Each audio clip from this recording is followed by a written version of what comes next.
नमस्कार, India HNN देख रहे हैं आप और मैं हूं आपके साथ सीमा चौधरी। चलिए खबरों की ओर करते रुख। इस वक्त की ये बड़ी खबर सामने आ रही है जहां पश्चिम बंगाल स्कूल सेवा आयोग भर्ती प्रक्रिया को रद्द करने का मामला आया सामने। सुप्रीम कोर्ट ने WBSSC भर्ती रद्द पर पूर्ण विचार से इनकार कर दिया। अनियमितताओं के चलते भी भर्ती प्रक्रिया अमान्य घोषित। अच्छे उम्मीदवार भी प्रभावित होते हैं, CGI के द्वारा यह कहना।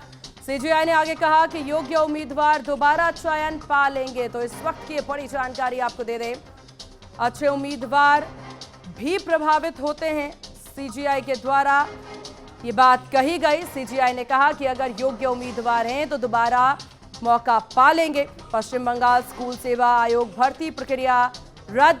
स्कूल सेवा आयोग भर्ती प्रक्रिया को रद्द करने का ये पूरा मामला सामने आता है। इसमें आपको बता दें कि सुप्रीम कोर्ट ने WBSSC भर्ती रद्द पूर्ण विचार से साफ तौर से इनकार कर दिया है। कहा अनियमितताओं के चलते भर्ती प्रक्रिया अमान्य घोषित हुई है। अच्छे उम्मीदवार प्रभावित होते हैं, CGI के द्वारा कहना है, और योग्य उम्मीदवार हैं तो दोबारा चयन पा लेंगे। और हालांकि इस पर सुप्रीम कोर्ट ने सुनवाई के लिए पूर्णतः मना कर दिया है। पश्चिम बंगाल स्कूल सेवा आयोग भर्ती प्रक्रिया से जुड़ी हुई इस वक्त की बड़ी अपडेट आपको दे दें। स्कूल सेवा आयोग भर्ती प्रक्रिया को रद्द करने का मामला सामने आया। चलिए खबरों में आगे बढ़ते हैं, जहां समाजवादी पार्टी के सांसद हरेंद्र सिंह मलिक ने दिल्ली में प्रधानमंत्री मोदी के बयान पर प्रतिक्रिया दी। कहा कि सरकार को जमीन के मुद्दों पर गंभीरता से जवाब देना चाहिए। और इसी के साथ उन्होंने एक BLO की मौत पर गहरी चिंता जताते हुए इसकी निष्पक्ष जांच की मांग की। वहीं नेशनल हेराल्ड मामले पर बोलते हुए सांसद हरेंद्र सिंह मलिक ने कहा, राजनीतिक एजेंसियों का दुरुपयोग लोकतांत्रिक व्यवस्था के लिए सही नहीं है। तो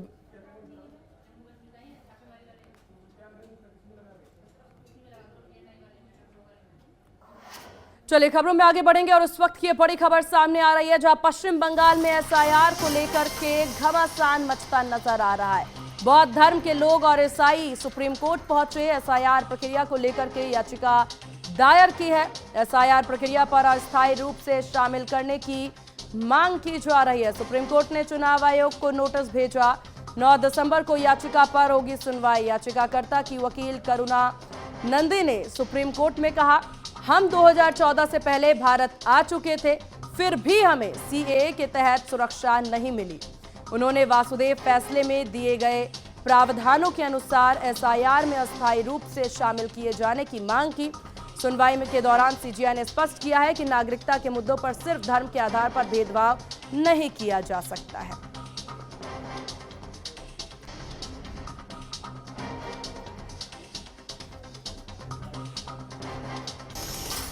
और रायपुर से इस वक्त की बड़ी खबर आपको बता दें, जहां प्रदेश में आज से मिलेगा हाफ बिजली योजना का लाभ। आज से 200 यूनिट हाफ बिजली योजना का लागू होने वाला है। तो सरकार ने आपको बता दें फैसला लिया है कि आज से ये लागू किया जाएगा। उपभोक्ताओं का 200 यूनिट बिजली हाफ कर दिया जाएगा। विधानसभा के विशेष सत्र में CM साई की ये घोषणा थी। तो जनता के लिए बड़ी सौगात, प्रदेशवासियों के लिए बड़ी सौगात, जहां 200 यूनिट बिजली अब हाफ कर दी जाएगी। विधानसभा के विशेष सत्र में CM साई ने ये घोषणा की थी। तो ये बड़ी जानकारी आपको दे दें, प्रदेश में आज से हाफ बिजली योजना का लाभ मिलने वाला है। तो ये बड़ी जानकारी इस वक्त की आपको दे दें।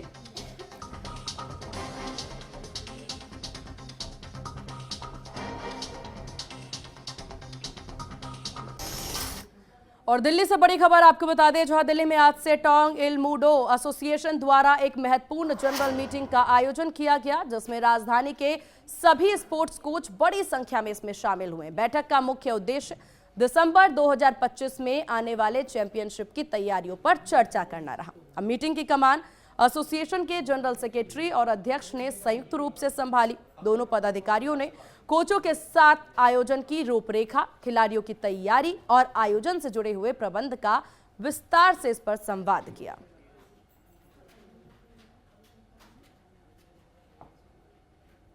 इवेंट को लेकर सभी फैसले लिए जा रहे हैं और कुछ चीज़ें ऐसी हैं कि जिनका हमारे जितने भी कोचेज़ हैं और टीम के सभी मेंबर हैं उनको जानकारी दी जाएगी और कुछ चीज़ें उनसे प्राप्त की जाएंगी। और इवेंट को कैसे सक्सेस करना है उसके लिए पूरी हमें रणनीति तैयार करनी है और वो तैयार करने के लिए सभी लोग यहाँ एकत्रित हुए हैं। इवेंट हमारा 31 दिसंबर को होगा। 29 तारीख को हमारी ओपनिंग सेरेमनी है और 31 को हमारी क्लोजिंग सेरेमनी है। इसके अंदर मुझे लगता है कि कम से कम 500 से ज़्यादा बच्चों की पार्टिसिपेट करने की आशंका। प्रेसिडेंट हूँ दिल्ली से और हमारा बहुत बड़ा एक मेगा इवेंट होने जा रहा है। पूरे ऑल ओवर इंडिया से हमारे बच्चे आएंगे और दिल्ली से भी सारे डिस्ट्रिक्ट से बहुत सारे बच्चों ने पार्टिसिपेशन के लिए अपनी एंट्रीज दी हैं और हम इस रियली उम्मीद करते हैं कि ऑल ओवर इंडिया से जितने भी बच्चे आएँ कि हम उनका पूरा अच्छे से स्वागत करें, उनको किसी चीज़ की तकलीफ ना हो। और दिल्ली से भी हमारे जो बच्चे आ रहे हैं उनके आज हमारे काम ने एफिलिएशन के सर्टिफिकेट्स दिए हैं और हम उम्मीद करते हैं कि जितने भी बच्चे आएंगे उनको हर तरह की सुविधाएं दी जाएंगी और उनको बहुत अच्छे से एंटरटेन किया जाएगा।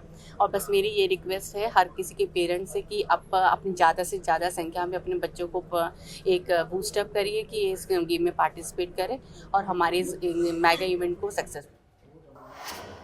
गाजियाबाद में उत्तराखंड महोत्सव मेला 2025 को लेकर के तीसरी बैठक आयोजित हुई, जिसमें कार्यकारिणी सदस्यों ने मेले की तैयारियों पर अपने सुझाव रखे। इस मौके पर संस्था के अध्यक्ष सागर रावत ने बताया, पिछले 6 सालों से देवभूमि उत्तराखंड की संस्कृति और परंपरा को हर वर्ग तक पहुंचाने के लिए इस मेले का भव्य आयोजन होता आ रहा है। इस बार भी मेले की तैयारियां पूरी कर ली गई है और उत्तराखंड के मुख्यमंत्री पुष्कर सिंह धामी ने शामिल होने की संभावना व्यक्त की है। मेला 10 से 14 दिसंबर तक इंदिरापुरम में आयोजित किया जाएगा। मेले की शुरुआत भगवान श्री राम की शोभा यात्रा से होगी और लोग यहां न सिर्फ उत्तराखंड की समृद्धि संस्कृति जानेंगे, साथ ही पारंपरिक व्यंजनों का स्वाद भी ले सकेंगे। नमस्कार, मैं आज ये उत्तराखंड महोत्सव मेला जो प्रतिवर्ष इंदिरापुरम ट्रांस हिंडन में सिप्रा मॉल के प्रांगण में होता है, आज इसकी जो है तीसरी बैठक थी और इस तीसरी बैठक में सभी कार्यकारिणी जो हमारी होती है उनको सबको बुलाया गया और उनको सबको जिम्मेदारियां दी गई कि आप किस किस तरह से कार्यक्रम को आगे बढ़ाएंगे। मेला तो ये जो उत्तराखंड महोत्सव है ये पीछे 6-7 वर्षों से लगातार यहाँ पे हो रहा है और ये जब हम लोग करते हैं तो इसमें हमारी संस्कृति लोक गायिका सब लोग हमारे यहाँ पे जो उत्तराखंड देवभूमि की संस्कृति है उसको उजागर करते हैं और हमारे इस मेले के माध्यम से हमारे उत्तराखंड देवभूमि के जो खाद्यान्न पदार्थ हैं उनका भी प्रचार प्रसार होता है और हमारे सभी लोग इसमें जिस प्रकार से ट्रांस हिंडन जिला गाजियाबाद के अंदर दूर दराज रहते हैं तो सब लोग ऐसे कार्यक्रमों में आकर मिलते जुलते हैं। सब लोग अपनी संस्कृति को आगे बढ़ाने का, अपने संस्कृति का संवर्धन करने का कार्य करते हैं और आने वाली पीढ़ियों के लिए एक बड़ा प्रेरणा का स्रोत होता है जब हम ऐसे मंचों को उनको देते हैं और ऐसे मंचों में हमारे नए कलाकार जो उत्तराखंड देवभूमि के कलाकार हैं वो भी उभर कर आते हैं और वो भी अपने कलाकारी को, अपने सिंगिंग को, गायकी को आगे बढ़ाते हैं और इस ऐसे मंचों से उनको बहुत अच्छा प्लेटफॉर्म आगे भी मिलता है जब वो ऐसे मंचों में अपनी गायकी को, उत्तराखंड की संस्कृति को परोसने का काम करते हैं। तो देखिए, उत्तराखंड महोत्सव मेले का आयोजन किया गया जिसको लेकर के उन्होंने कहा कि मेले में सीएम धामी भी शिरकत करने वाले हैं। मेले में तरह तरह के उत्तराखंड के व्यंजनों का भी स्वाद चखने को मिलेगा। 10 से 14 दिसंबर तक इस मेले का आयोजन किया जाएगा। देवभूमि की संस्कृति को लेकर के इस मेले का आयोजन किया जा रहा है, जहां पर देवभूमि की तमाम संस्कृति को, त्योहारों को और तमाम चीज़ों को जो है इस मेले में दर्शाया जाएगा।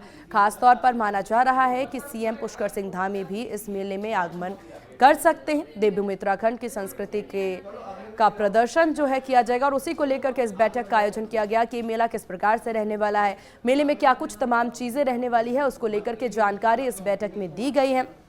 10 से 14 दिसंबर तक इस मेले का आयोजन जो है वो किया जाएगा, जिसको लेकर के हर एक का जानकारी जो है वो इस बैठक में दी गई है। साथ ही कौन कौन से तमाम मेहमान रहने वाले हैं इसकी भी जानकारी दी गई। मेले में सीएम धामी के आने की बात भी सामने आई है कि सीएम पुष्कर सिंह धामी भी इस बैठक में आ सकते हैं। लखनऊ के प्रभारी मंत्री और यूपी के वित्त मंत्री सुरेश खन्ना ने शहर के 4 वार्डों का औचक निरीक्षण किया और इस दौरान उनके साथ महापौर, नगर आयुक्त समेत कई वरिष्ठ अधिकारी मौजूद रहे। निरीक्षण के दौरान खारिक वार्ड और 2 अन्य वार्डों में कई कर्मचारी गैर हाजिर मिले, जिसके बाद मंत्री ने सभी गैर हाजिर कर्मचारियों का 1 दिन का वेतन काटने के निर्देश दे दिए हैं।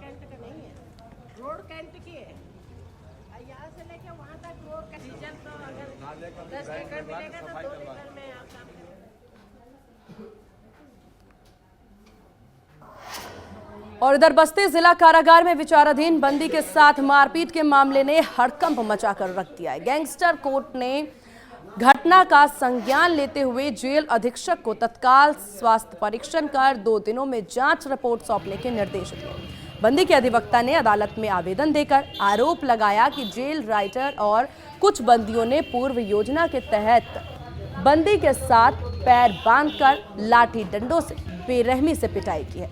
गंभीर अंदरूनी चोटों का भी दावा इसमें किया गया है। मामला जेल प्रशासन की भूमिका और बंदियों की सुरक्षा पर गंभीर सवाल खड़े कर रहा है। तो ये बड़ी जानकारी सामने आ रही है, जहां साफ तौर से कहा गया है कि जेल के अंदर जो है बंदी के साथ मारपीट की गई है और इसका गंभीर आरोप भी लगाया गया है।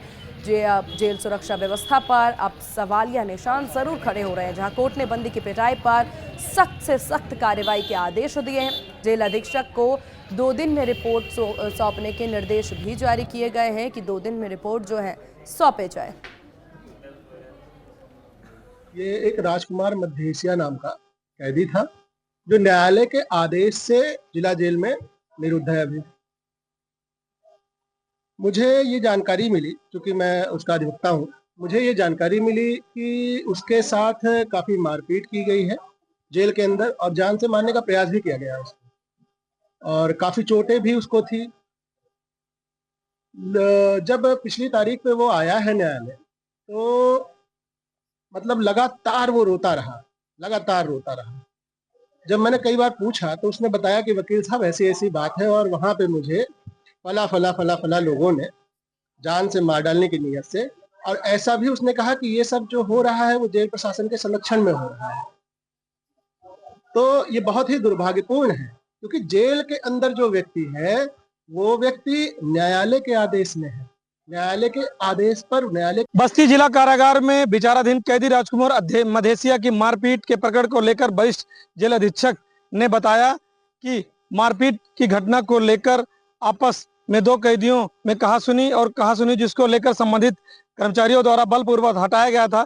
वहीं उसको लेकर अगर कुछ चोटें लगी होंगी तो लगी होंगी, लेकिन मारपीट की घटना नहीं हुई है। वहीं अभियुक्त के एडवोकेट के आरोपों को लेकर उन्होंने बताया यह जेल प्रशासन को बदनाम करने की कोशिश की गई है। अगर बस्ती जिला कारागार से कैदी को लेकर कोई शिकायत है तो माननीय न्यायालय द्वारा आदेश लेकर किसी अन्य जेल में स्थानांतरण करा सकते हैं। बस्ती से एचएनएल के लिए रत्नेश्वर मिश्र। और चलिए यहाँ रुकते एक बहुत छोटे से ब्रेक के लिए। ब्रेक के बाद भी खबरों का सिलसिला यूं ही रहेगा जारी।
और ब्रेक के बाद एक बार फिर से स्वागत है आपका। और चलिए खबरों की ओर करते रहो कि इस वक्त की बड़ी जानकारी सामने आ रही है।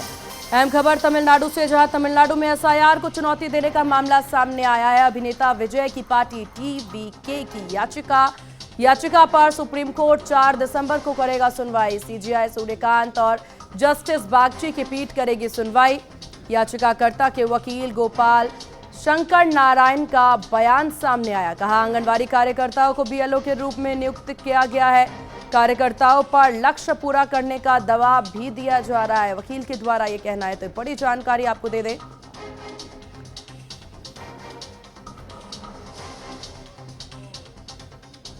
तो कार्यकर्ताओं पर लक्ष्य पूरा करने का दबाव बनाया जा रहा है, वकील के द्वारा यह दलील पेश की गई है। तमिलनाडु में एसआईआर चुनौती देने का मामला सामने आया। अभिनेता विजय की पार्टी टीवीके की याचिका सामने आई। कहा जा रहा है कि आंगनबाड़ी कार्यकर्ताओं को बीएलओ बनाया जा रहा है और सबसे बड़ी बात, उन पर प्रेशर भी बनाया जा रहा है टारगेट पूरा करने का।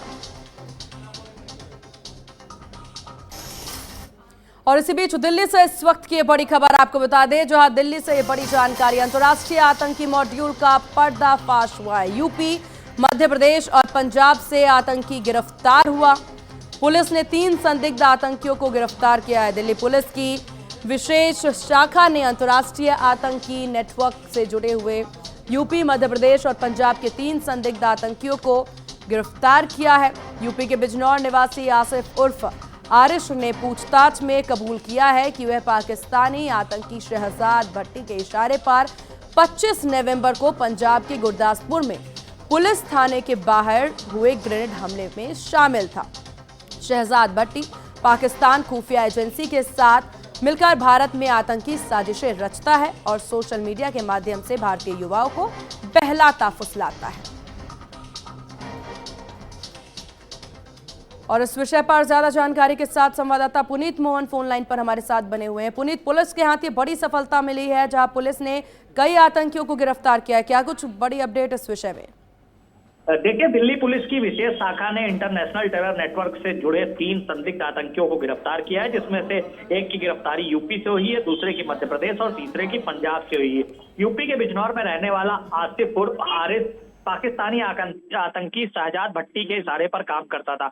दिल्ली पुलिस की जो विशेष शाखा है, उसको लगातार इनपुट मिल रहा था कि यूपी, एमपी, पंजाब में कुछ ऐसे नेटवर्क एक्सेस हैं जो देश में बड़ी साजिश को अंजाम देना चाहते हैं और यहाँ के युवाओं को सोशल मीडिया के माध्यम से लालच देकर के अपने जाल में फंसा रहे हैं। फिलहाल इसकी गिरफ्तारी बिजनौर से हुई है। दिल्ली पुलिस की विशेष शाखा ने इसे गिरफ्तार किया है और इसने अपनी गिरफ्तारी में इस बात को कबूला है कि 25 नवंबर को पंजाब के गुरदासपुर में जो ग्रेनेड से हमला हुआ था थाने पर, उसमें यह भी शामिल था। इसके मोबाइल से भी इनपुट मिले हैं। शहजाद भट्टी से इसकी बातचीत होती थी। शहजाद भट्टी पाकिस्तानी खुफिया एजेंसी के साथ मिलकर भारत के खिलाफ साजिश रचने का काम करता है और यहाँ के जो युवा हैं भोले भाले, उनको सोशल मीडिया में तमाम प्लेटफॉर्म के माध्यम से अपने जाल में फंसा करके, लालच दे करके ऐसे कामों में लिप्त करता है। जी बिल्कुल पुनीत, हालांकि क्योंकि ये जो आतंकी गिरफ्तार हुए, क्या ये माना जा सकता है कि इससे पहले जितनी भी आतंकी घटना देखने को मिली है फरीदाबाद में, या इससे पहले शाहीन हो, मुजम्मिल हो, क्या इन लोगों से कोई ताल्लुक इनमें से किसी का? देखिए, देश में जितनी भी आतंकी घटना हुई है उनमें कहीं ना कहीं सीधा कनेक्शन पाकिस्तान की जो खुफिया एजेंसी है आईएसआई, उससे रहता है। ये आतंकवादी संगठन आईएसआई से कनेक्टेड रहते हैं और आईएसआई का सबसे करीबी है शहजाद भट्टी, जो अपना एक अलग नेक्सस चला रहा है। यहाँ के युवाओं को सोशल मीडिया के माध्यम से उनसे परिचय करता है, दोस्ती बनाता है, तो उसके बाद में उनको लालच में फंसा करके इस तरीके के आतंकवादी घटनाओं को कराता है, जैसा कि इसने बिजनौर के आसिफ उर्फ आरिफ के साथ में किया। शहजाद भट्टी के संपर्क में वो आया, लगातार उसके कांटेक्ट में रहा और 25 नवंबर को पंजाब के गुरदासपुर में पुलिस थाने पर इसने ग्रेनाइड से हमला किया था। जी, क्या इनके आगे के प्लानिंग के बारे में किसी तरह की कोई जानकारी मिल पाई हो या अभी टीम पूछताछ में जुटी हुई है? फिलहाल दिल्ली पुलिस की जो विशेष शाखा है उसने इसे रिमांड पर लिया हुआ है, इससे पूछताछ करी जा रही है। इसके मोबाइल से ऐसे एविडेंस बरामद हुए हैं कि ये शहजाद भट्टी के इशारे पर काम करता था, शहजाद भट्टी से कांटेक्ट में रहता था और शहजाद भट्टी जो वीडियो अपलोड करता है यूट्यूब और अदर सोशल मीडिया प्लेटफॉर्म्स पर, उनको ये युवाओं को शेयर करता था। इससे आगे की पूछताछ करी जा रही है। जी बिल्कुल, और बहुत जरूरी है इस पूरे मामले में, और जो भी जानकारी सामने, आप नजर बना के रखिएगा पुनीत, आगे जानकारी लेंगे आप। फिलहाल आपका बहुत शुक्रिया। खबरों में आगे बढ़ते हैं। कानपुर के पंचमुखी हनुमान मंदिर में 4 महीने के बच्चे के अपहरण करने का पुलिस ने खुलासा किया। पुलिस ने मामले का खुलासा करते हुए बताया कि गिरफ्तार आरोपी पहले से ही बच्चे को बेचने की साजिश रच चुके थे। उन्होंने एक दंपति को बच्चे को 5 लाख रुपए में बेचने की डील भी कर ली थी। पुलिस ने इस मामले में आरोपी समेत बच्चे को खरीदने वाले दंपति को गिरफ्तार कर आगे की कार्रवाई शुरू कर दी है। तो ये बड़ी जानकारी देखिए निकल करके सामने आ रही है, जहां पुलिस के हाथ सफलता लगी है। 4 आरोपियों को गिरफ्तार किया गया है। मामला बच्चे की किडनैपिंग से लेकर के बेचने तक का।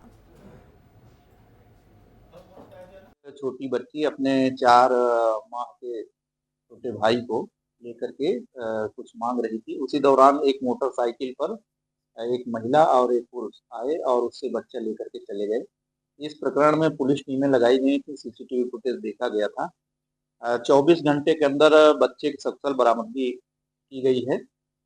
इस प्रकरण में जो मोटरसाइकिल सवार हैं पति पत्नी थे, उन्होंने बच्चा लेकर के एक दंपत्ति हैं जिनको बच्चा 5.5 लाख रुपए में बेच दिया था। उक्त दंपत्ति को लगभग 7-8 माह से कोई बच्चा नहीं था, 7-8 सालों से कोई बच्चा नहीं था। और इस प्रकरण में जो घटना में प्रयुक्त मोटरसाइकिल है उसकी बरामदगी हुई है, बच्चे की सकुशल बरामदगी हुई है, 66,500 रुपए की बरामदगी हुई है। चारों को न्यायिक अभिरक्षा में भेज दिया गया है और जो अग्रेतर प्रगति होगी उससे होगी। तो देखिए बड़ी जानकारी निकलकर सामने आ रही है, जहां 4 आरोपियों को इस मामले में गिरफ्तार किया गया है। पुलिस ने मामले की जांच शुरू कर दी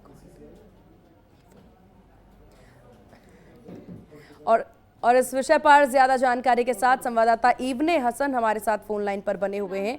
इब्ने, इस पूरे मामले में पुलिस के हाथ सफलता मिली है जांच में, और क्या कुछ चीजें निकल करके सामने आ रही है?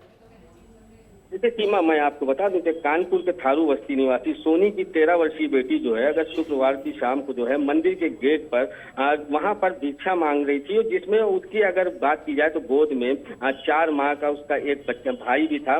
तभी एक महिला ने बच्चे को दुलारते हुए अपनी गोद में लिया और देखते ही देखते सड़क किनारे खड़े ऑटो में बैठकर गंगागंज की ओर भाग निकली। किशोरी ने शोर तो मचाया, पुलिस सक्रिय हुई और सीसीटीवी जो है उसके फुटेज को खंगालते हुए टीम शास्त्री नगर और बंगाली इलाके तक पहुंची। जांच में स्पष्ट हुआ कि घटना के पीछे एक महिला जिसका नाम गीता है उसका ही हाथ है। महिला के मोबाइल की लोकेशन ट्रेस कर शनिवार शाम पुलिस ने शास्त्री नगर की कच्ची बस्ती से गीता सिंह और उसके पति जितेंद्र सिंह को गिरफ्तार कर लिया। उनके पास से मासूम बच्चा भी सकुशल बरामद कर लिया। पूछताछ में दोनों ने ही बताया कि अपनी रेकी के बाद उन्होंने बच्चा चोरी की योजना बनाई थी और उसे बेचने की डील पहले ही हो चुकी थी। तो जिस तरीके से यहाँ पे ये माजरा सामने आया है और पुलिस ने तुरंत कार्रवाई करते हुए बच्चे को सकुशल बरामद भी कर लिया है, इसकी पूरी प्रशंसा हो रही है। वहीं अगर हम बात करें एडीसीपी पश्चिम कपिल देव ने, उनका साफ तौर से कहना है कि बच्चे को सकुशल जो है बरामद करके सौंप दिया गया है और जिस पुलिस टीम ने इसमें सक्रियता दिखाई है उनकी प्रशंसा भी करी है। जी सीमा। चलिए इब्ने, आपका बहुत शुक्रिया तमाम जानकारी साझा करने के लिए। और बिहार से इस वक्त की ये बड़ी खबर सामने आ रही है, तो इस वक्त की ये बड़ी खबर आपको बता दें, अहम खबर इस वक्त की बिहार से, जहां पर प्रेम कुमार ने दाखिल किया नामांकन। विधानसभा स्पीकर पद के लिए नामांकन दाखिल किया गया। स्पीकर पद के लिए विरोध जीत लगभग तय है, तो निर्विरोध जीत लगभग तय माना जा रहा है। तो ये बड़ी जानकारी आपको दे दें, इस वक्त की बड़ी खबर, विधानसभा स्पीकर पद के लिए निर्विरोध जीत लगभग तय ही मानी जा रही है। और इन्हीं खबरों के साथ इस बुलेटिन में बस इतना ही। बने रहिए HNN के साथ। नमस्कार।